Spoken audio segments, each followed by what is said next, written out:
Trump लगातार धमकियां दे रहे हैं कि ईरान अभी भी नहीं माना तो वापस लौटना मुश्किल होगा। लेकिन वॉर जोन की तस्वीरें बता रही हैं कि शायद ट्रंप खुद मिडिल ईस्ट से वापस लौटने का रास्ता ढूंढ रहे हैं, क्योंकि ईरान के सामने अमेरिका के वो बड़े बड़े हथियार भी छोटे पड़ गए हैं जिनके दम पर ट्रंप 4 दिनों में ईरान को खत्म करने की बातें कर रहे थे। लेकिन अब 27 दिन बीत चुके हैं।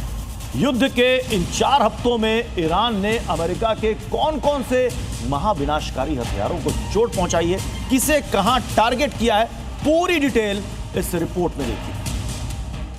अमेरिका के राष्ट्रपति डोनाल्ड ट्रंप दिन में 4 बार बता रहे हैं कि हम युद्ध जीत चुके हैं। दिन में 8 बार कह रहे हैं कि ईरान समझौते के लिए तड़प रहा है।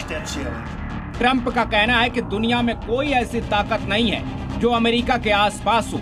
अमेरिका सुपर पावर है। लेकिन सच्चाई ये है कि ट्रंप सिर्फ बातें करते रह गए और ईरान ने पूरी दुनिया के सामने अमेरिका की मिलिट्री पावर की हवा निकाल दी।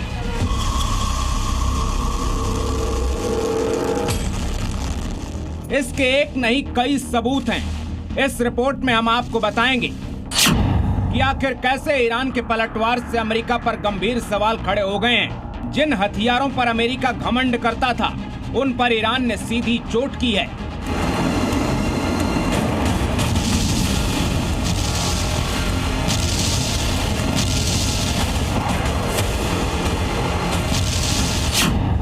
अमेरिका के एक नहीं कई ऐसे हथियार जिन्हें वो युद्ध भूमि में अजेय बताता रहा है, जो दुनिया में अब तक अभेद्य और अकाट्य माने जाते रहे हैं। ईरान ने उनकी धज्जियां उड़ाकर रख दी हैं। यूएसएस अब्राहम लिंकन अमेरिका के सबसे घातक एयरक्राफ्ट कैरियर में से एक है। Nuclear powered carrier strike group में 90 फाइटर जेट होते हैं। 1 लाख टन का वजन, लड़ाकू हेलीकॉप्टर भी तैनात होते हैं। 2 न्यूक्लियर रिएक्टर्स से लगातार महीनों तक बिना ईंधन मरे ऑपरेशन।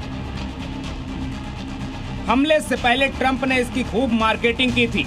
इसके नाम पर ईरान को डराने की कोशिश की थी। लेकिन 27 दिन में यूएसएस अब्राहम लिंकन पर ईरान ने कम से कम 3 अटैक किए। कुछ रिपोर्ट्स के मुताबिक अब्राहम लिंकन को अपनी जगह छोड़नी पड़ी। ईरानी हमलों से बचने के लिए 1000 किलोमीटर तक पीछे हटना पड़ा। ट्रंप दावा कर रहे थे कि ईरान को ऐसी ताकत का सामना करना पड़ेगा जो दुनिया ने आज तक नहीं देखी। ऐसा लग रहा था कि ईरानी हमलों का अमेरिका पर कोई असर ही नहीं होगा।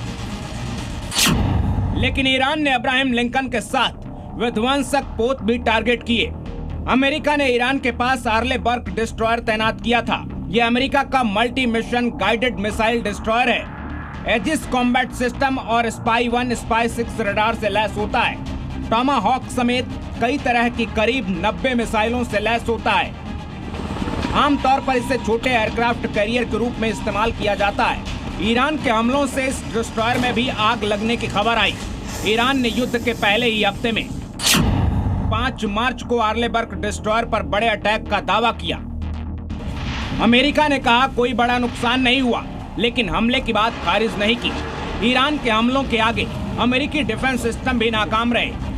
अमेरिका के रणनीतिक साझेदार मिडिल ईस्ट के ज्यादातर देश थर्ड और पेट्रियट डिफेंस सिस्टम का इस्तेमाल करते हैं। ईरानी सेना ने अमेरिका के बेहद महंगे और एडवांस डिफेंस सिस्टम थर्ड को भी एक्सपोज कर दिया। थर्ड सिस्टम में x band active electronic scan array radar होता है। यह रडार 3000 किलोमीटर तक बैलिस्टिक मिसाइल डिटेक्ट कर सकता है। इस रडार को आसमान में अमेरिका की आंखें कहा जाता है। ईरान ने कतर में रडार को पूरी तरह तबाह करने का दावा किया। कतर ने भी डिफेंस सिस्टम के रडार पर हमले की पुष्टि की।